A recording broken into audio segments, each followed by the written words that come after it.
Ayaka and I were just talking about you. Is Chevra still not joining us today?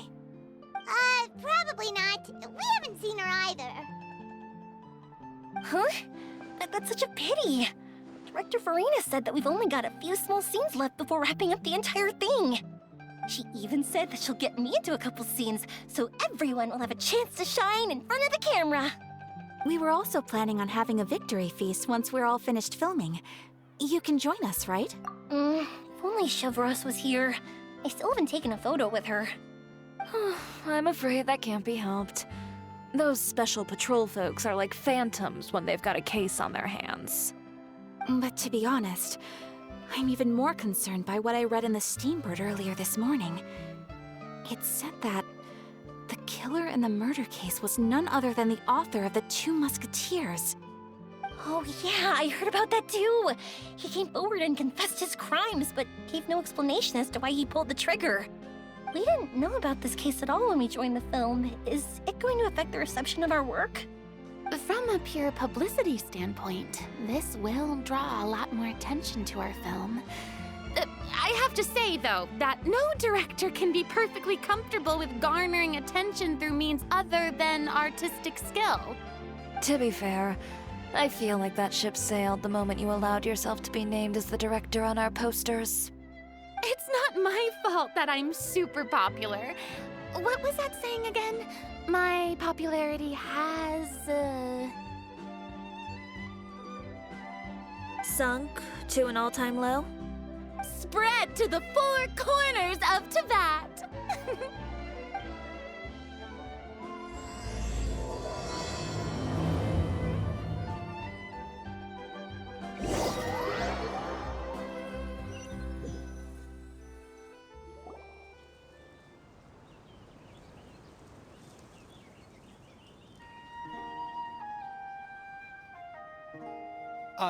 Excuse me, everyone. Xavier! Feels like it's been ages since we last saw you. I've been talking non-stop with the Film Association, and I'm absolutely swamped trying to coordinate the film's marketing. So forgive me for not being around more often, but please believe me when I say that I will make sure everyone's hard work gets the exposure it deserves. Oh, seems like you've been fighting your own battles. Yes, that's one way to put it. Oh, and before we begin the final round of filming, please allow me to finally introduce you to the original investor of our film, Mr. Morris. A pleasure to meet you all. Yes, glad to make your acquaintance, Mr. Morris. We've heard about the issues you've encountered with your financial situation, and genuinely hope that things have taken a turn for the better. Oh, well, the situation has, indeed improved somewhat. Don't worry, Mr. Morris. Accidents and last-minute challenges happen all the time. There's no need to blame yourself over it. The good news is that we're almost done filming now, and I would even say that this is the best story I've ever seen. Is that so? I say that's great news. All right, now that we've gotten all the pleasantries out of the way, let's get this show on the road. We'll mostly be filming typical people and scenery from the streets today to improve the sense of environmental ambiance in some parts of the film.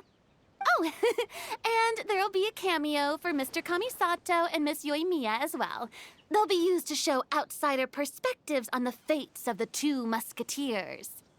That's right. Ayato should be here any minute. Excellent! Then let's start with the scenery shots. Camera and clapper loader, you're up. Yep, we'll be ready. Remember, all we need are some wide zoom shots of the streets. If you happen to find some particularly lovely patches of flowers and grass, feel free to grab some close-ups of those as well. Ready? Lights! Camera! Action! Okay, now move the camera slowly. Try to focus on that flower. What's wrong? Just adjust the focal length a bit. Something the matter? Huh? But Wasn't it working fine for all the days before? Veronique, can we try a different camera? No problem. How about this one? All right, let's give it another try. Lights, camera, action! Don't tell me. This one is broken too. Veronique, do we have any other spare ones we can use? I'm afraid we only brought these two today. What? Then go find a workshop to get them repaired right away. Oh, and you too, Bono. Go find our spare camera in the warehouse and bring it back to the set. On it. Greetings, everyone. My apologies for the delay. Is something the matter, Ayaka? It seems like there are some issues with the filming equipment today. We're stuck for the moment. I see. Well, let's not just stand here twiddling our thumbs. Actors, to the makeup booth. We'll start on the next scene as soon as we get a working camera. The people at the workshop told me that the part which holds the lens in place seemed to have fallen off. That's super strange. It was perfectly fine just yesterday. Well, no time to dwell on that now. Let's get back to filming.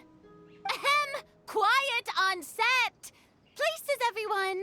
Lights! Camera! Action! By the way, have you heard about that recent murder case? Yes, I have. It seems that they've caused quite the commotion in the city. I heard that the chief of the guards is so mad about not catching the culprit that he's about to explode. Oh? I find that quite hard to imagine, considering how he already looks most days. Director, we have a problem. Oh, we're in the middle of a take! Couldn't you wait until we wrapped up this scene? No, Director, our film, all the finalized film that we've been keeping in the case has disappeared. Oh, wait, what did you say? Mr. Bono, please take me to where the film was kept right away. I'm coming too. No, Yoimiya, you have to stay here. Oh. Okay, listen up. Everyone who's not working on this current scene can go with Bono to look for the film. Everyone else, stay put and wrap up the scene. Unbelievable. How could all these problems happen in just one day? We're back. How did it go? Did you find the film? We found it in the sewers. Huh? In the sewers? Is the film still okay? We discovered it just in time, so we should still be able to salvage it. The others are checking now to see if we lost any specific scenes. You scared me for a moment there. I nearly thought we had lost everything. I really don't want to experience that feeling of despair again. Okay, but who could have stolen the film and dumped it there? Could it be, some competitors working on other films? But if they wanted to harass us, why wait until the last day? Okay, we don't have time to really look into it right now. Let's strike while the iron is still hot and wrap this thing up once and for all. Yeah, let's finish it.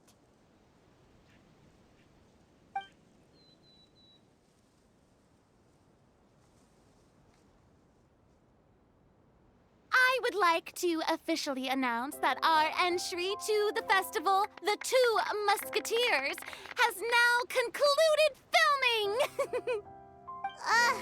Paimon is spent. It's so late already. Even though the filming process proved to be extremely challenging, everyone provided valuable and unique contributions to the final product.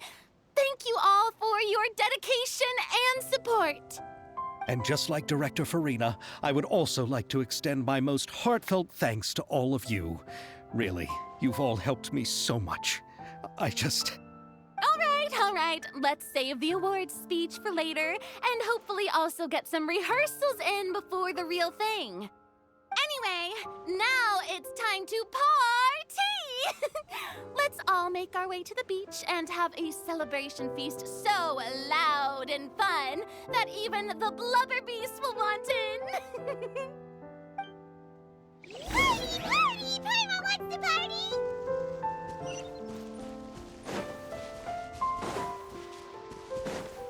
Whoa, this place is hopping. Everyone's finally getting to relax after wrapping up the film. Let's go chat with someone. Have you ever seen a fireworks show, Mr. Morris? It's pretty amazing. I'm afraid I haven't, but I'll take your word for it.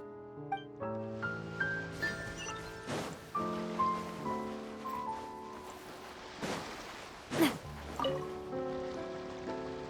Ayato! How's your work been going? Everything went rather smoothly. Thank you for your concern. Ayato told me that we've already confirmed the dates for some Inazuma Fontaine cultural exchange events. So the next time we visit, we'll be doing so in our capacities as the representatives of the Yashiro Commission. Oh, that's great! Then maybe Paimon will be able to find Fontaine detective novels in Inazuma from now on. Oh, wait. Wouldn't Yaimiko get upset if that happens? That would be stealing some of her business. You've got a point. She's always complaining that light novels have become bland and too predictable after all.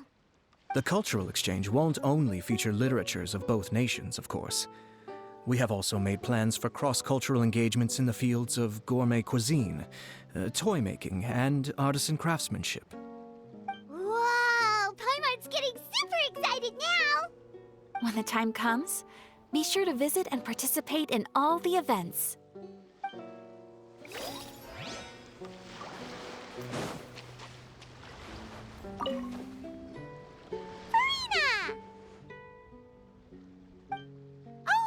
My darling clapper loader and camera operator, you've both worked really hard. Paimon thinks you worked even harder than us. Honestly, Paimon was getting a little tired of playing with the clapperboard by the end of it. Worst of all, Paimon started having dreams of you shouting, "Lights, camera, action!" into Paimon's ears. The actual dream can't even start until you've yelled that. Hey, if anything, shouldn't I be more grand and delightful in your dreams? We've been through so much together, and that's how your brain remembers me? That's not Paimon's fault. We've just used the clapperboard too much lately. Anyway, what's most important is that we've wrapped the film. I'm pretty confident that we'll take first prize.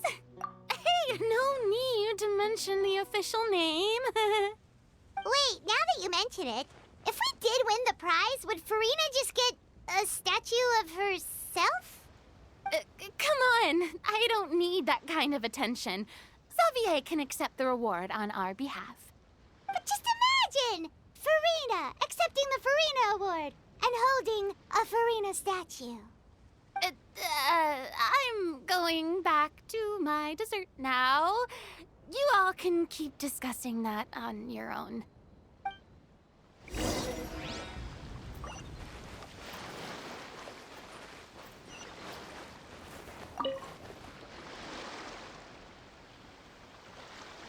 Chiori! Hey, you two. Are you not really into these kinds of big social occasions?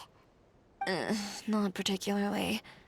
But this is still better than Fontaine Fashion Week. But if this film becomes a big hit, people will definitely come flocking to your shop. Yes, that's highly likely. As long as the film can premiere as planned. Are you still worried about the case? That and all the obstacles we had to face today. You're right. It's as if all our bad luck just manifested at once.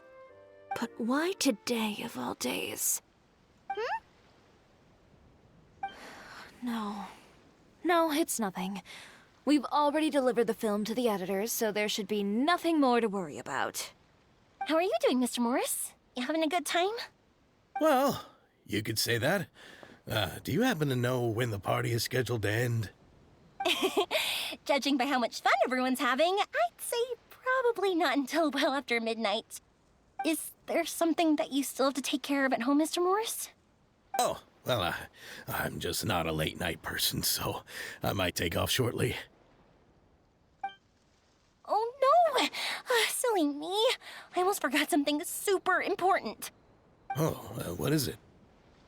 I prepared a whole batch of fireworks for the party, but I forgot to bring them over from the warehouse. Fireworks, you say? Well, that's, truly a pity.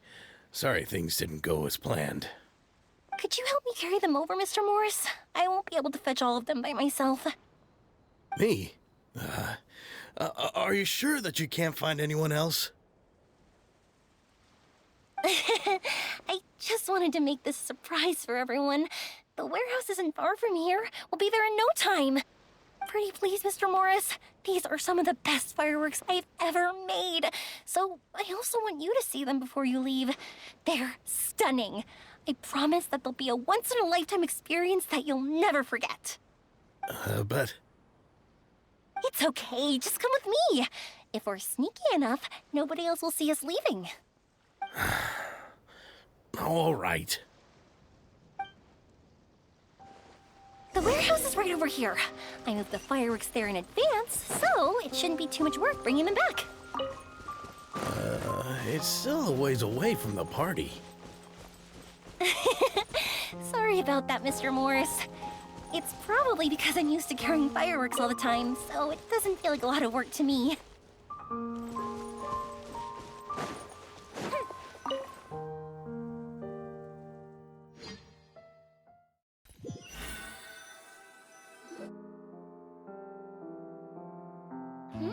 It's dark in here. Wait here, Mr. Morris. I think the light switch should be somewhere over here. Why did I have to get roped into this? What was that?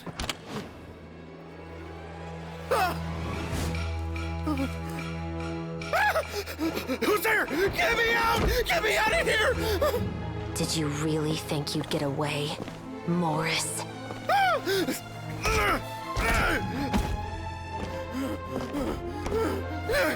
You've got the wrong guy. It wasn't me. I'm not the killer. You know, Eliza died a far more heroic death than this. She fought your assassin to the end, to save the children she had hidden beneath the floorboards.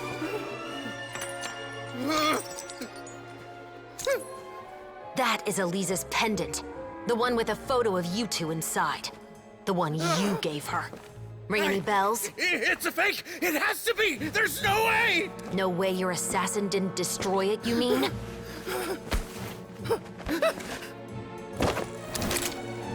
Did you ever love her, Morris? Or was killing her always the plan? No, please. Listen to me. I told Eliza to keep us a secret. I paid her plenty for her silence. I never thought she'd keep the child. Everything was gonna come out, and I had no choice. She'd force my hand. No! I'm begging you. I have money. Just name your price, please. You can keep your Mora, and you can go to hell.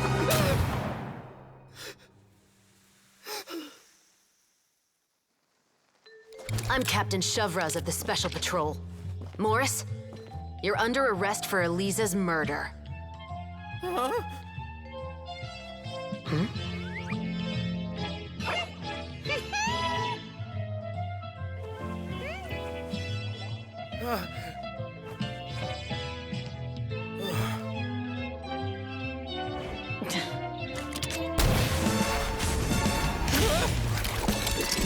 You're under arrest too, prop manager Veronique. Or perhaps I should call you the Second Musketeer.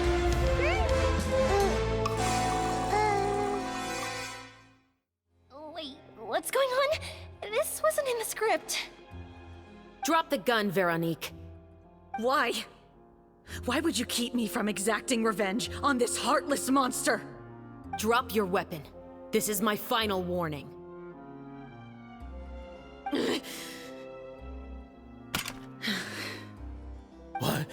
What is going on? Do I have to spell it out for you, Morris? Everything that took place just now was staged to get you to confess the truth. But this last part is all improv, of course.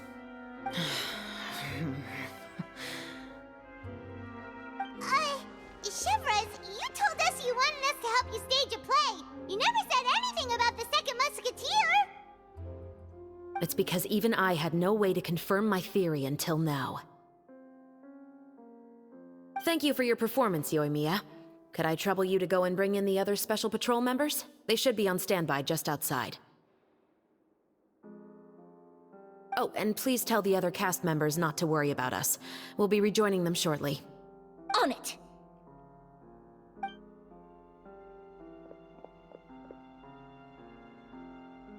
So what do you think, Morris? Care to talk about what happened 20 years ago? My patience is limited, you know. Don't force me to take you back to the interrogation room. I'd wager that you wouldn't last for more than a minute in there. With the recording we made, you have no chance of winning in court. Cooperating with us now is the most practical move. All right. I'll talk. I hired an assassin to murder Elisa. She once worked as a maid on my family's estate. She was very beautiful, and after some time I fell for her. We kept our relationship a secret and carried out an affair for some time, but it wasn't long before she became pregnant. And if my parents ever found out, they would have stripped me of my inheritance and status, driven me out of my home. I also didn't expect Elisa to insist on bringing the pregnancy to term. She even asked me to leave my family and travel far, far away with her. She believed that you were truly in love with her. I didn't have a choice. I gave her a large sum of mora, told her to leave the family and to get rid of the baby. But then years later, she sent me a letter. There were photos of 2 children, and she even asked if I could find some time to visit them. Huh? 2 children? Paimon thought Baptiste was the only... you mean... Even if she had the children against your will, you could have just ignored the letter entirely. Why kill her? I had just gotten engaged to be married to an heiress from another wealthy family. So if anyone were to find out about Elisa, my life would be completely ruined. I didn't have a choice. No. You always had a choice. You just made the wrong choice. Again. Do you know how it feels to watch your mother be killed right in front of you? My brother and I were hardly even school age yet.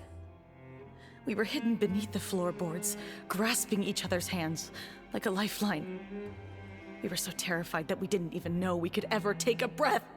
All we could do was to watch Mother try to fight back, and then collapse to the floor.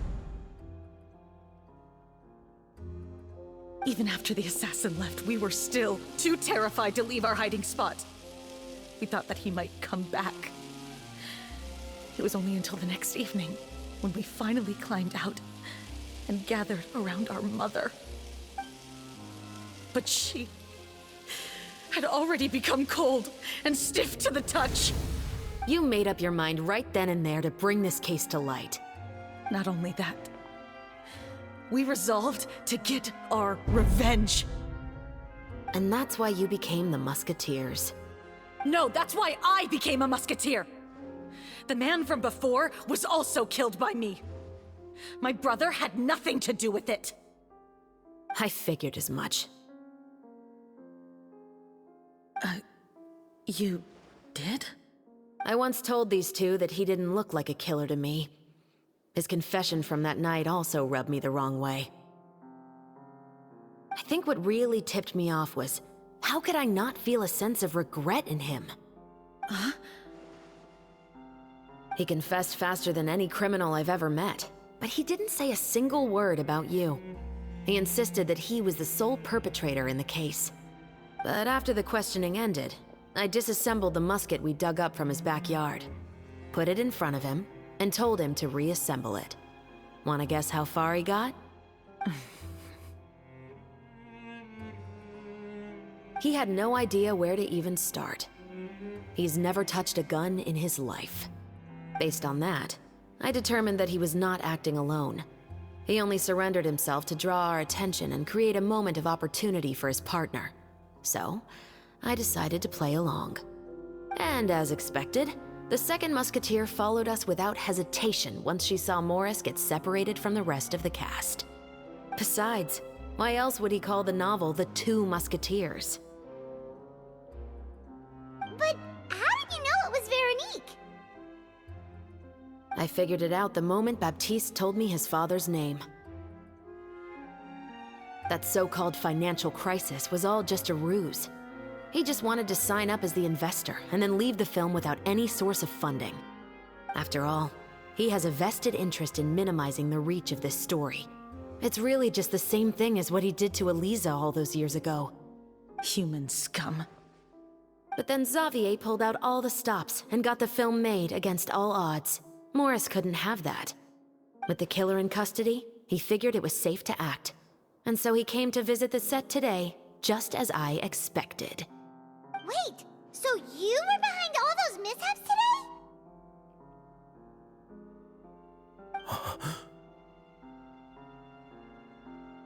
As for the identity of the second musketeer, I assumed they'd probably stay close to Morris and look for an opening. And if they already knew that Morris was the film's investor, then that narrowed the list of potential suspects as well. Furthermore, being the props manager would allow the culprit to avoid scrutiny by purchasing mechanical parts in the name of the crew.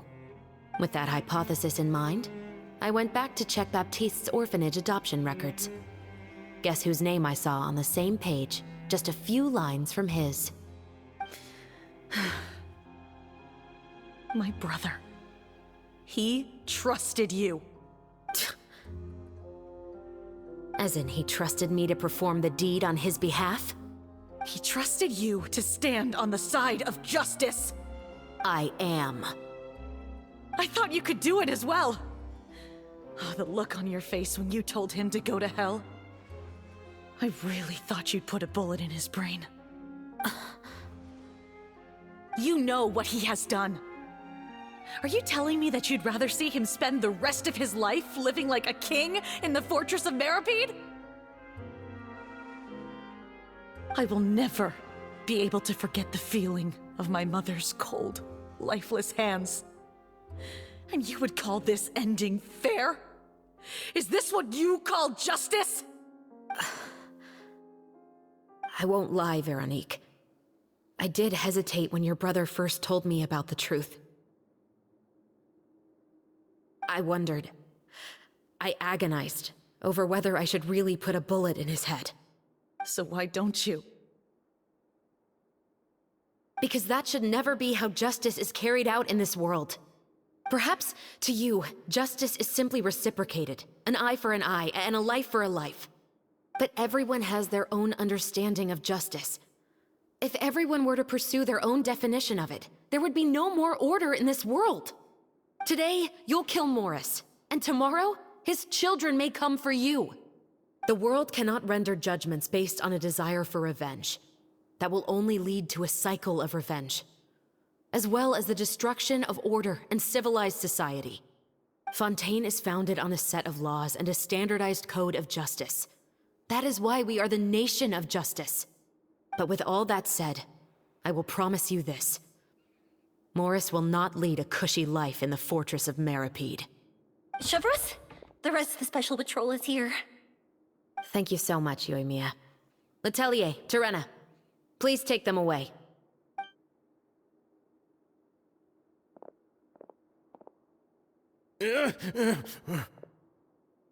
I still can't agree with your reasoning. I know. Justice has not been delivered. At least, not today.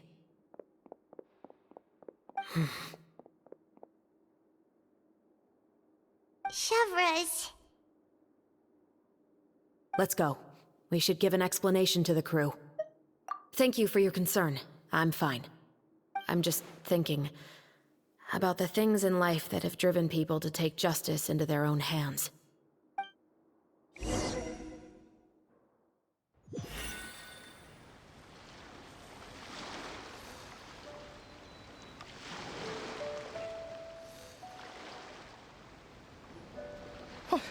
Who would have thought Morris would turn out to be...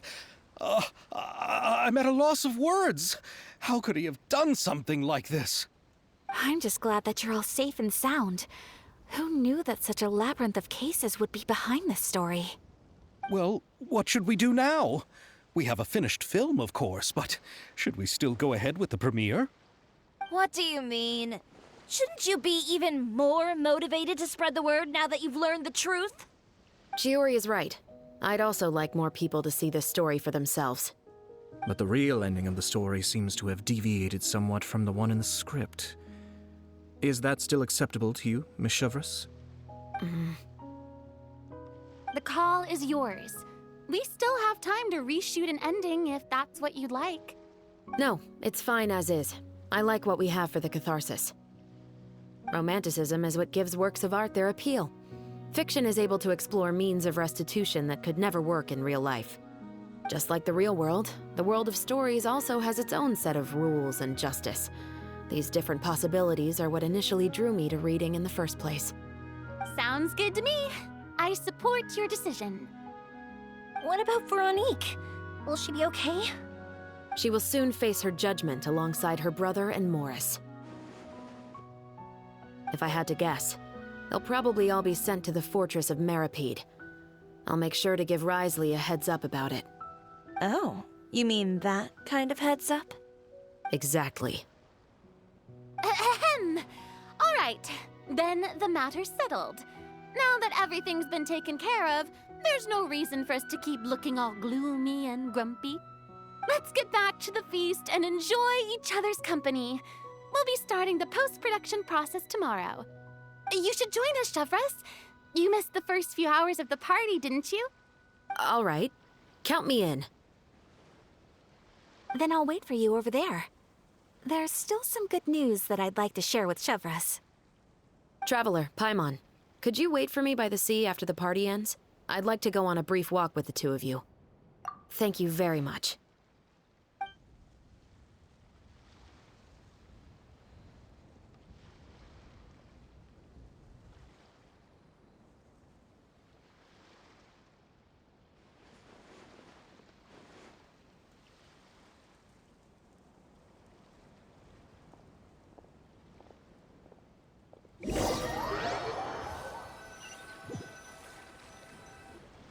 Sorry for the wait. Oh, we weren't waiting long at all. Is there something else you wanted to tell us? No, I don't have anything new to share. I just felt that since you were my investigation partners, I should have another conversation with the two of you.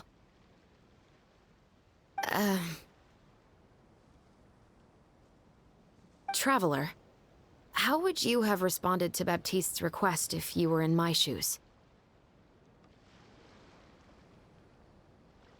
Is that so? Well, thanks for sharing. When I was young, my father often took me here to swim. We'd come rain or shine, even when it was freezing cold. He told me that swimming was the best activity to train one's strength of will. You could never give up before reaching the shore, especially when the water was cold. Oh? Why's that? Because the moment you give up would be the moment you die. At that point, I still hadn't received my vision. One winter, the chilly wind felt almost like knives on my skin, and the seawater was so frigid that it numbed my toes the moment I stepped in. I cried and begged my father to spare me from having to swim across, but he wouldn't listen. He used to be a member of the Special Patrol as well. You could say it was his way of educating his children. That sounds awful. When he saw that I wouldn't stop crying, he just picked me up and tossed me into the icy water. The bone-chilling cold took away my senses. I couldn't feel anything but fear and rage. I waited for my father to save me, but one look and I knew he'd already started swimming for the opposite shore. I realized that if I were to give up, I really would die right then and there. I used all of my strength to try and catch up to my father. Those few minutes felt longer than my whole life up until that point. I did, however, make it to the other side. I've never felt afraid about anything in my life after that, nor have I ever cried again. That way of teaching would have never worked on Paimon. Yeah, I don't think that was the right method for anyone. It's just that, working now as I am in the pursuit of justice, I still sometimes feel like I've been tossed into that winter sea all over again. The anger and the helplessness.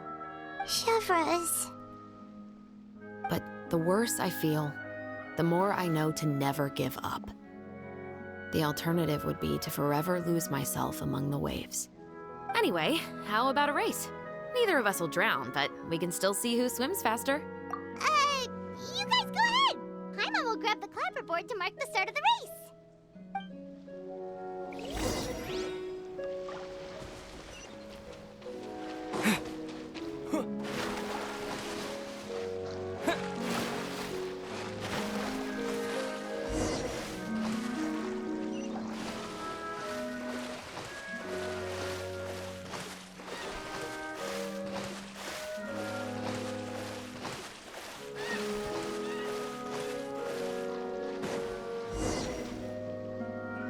Oh, that felt good. You were so fast in the water, Chevreuse. You were swimming even faster than Paimon can fly. So, about the Special Patrol, did you join because of your dad? Partly, but I'd say I was more inspired by the heroes I read about in stories growing up. Oh, so it's due to your love of stories. Of course, it was only after I joined the Special Patrol that I learned that truth is often stranger than fiction. Come on, let's walk a bit more.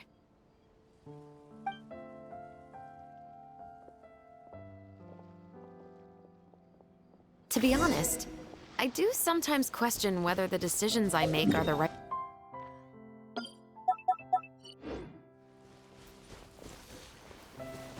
But I know that no matter what, I must keep swimming. Because the only thing I've got my eyes on is the shore in the distance.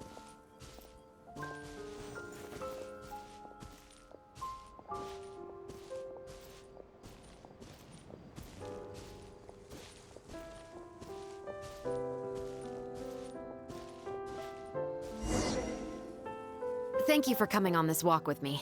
I feel a lot better after getting all that off my chest. Huh.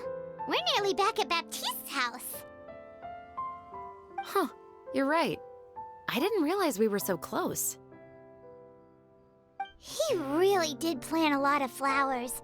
It's just like how he described it in the story. Huh? Wait. Paimon, Traveler, look! The rainbow roses in the garden. They're in full bloom now.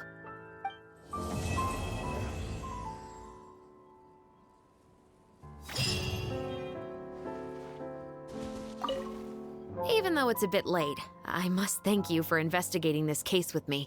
Not on behalf of the Special Patrol this time. It's a personal expression of gratitude from yours truly. Oh, you want to hear more about my father? To be honest, I didn't spend that much time with him. He was always busy with the Special Patrol, so he would often return home really late at night. Some nights, he didn't come home at all.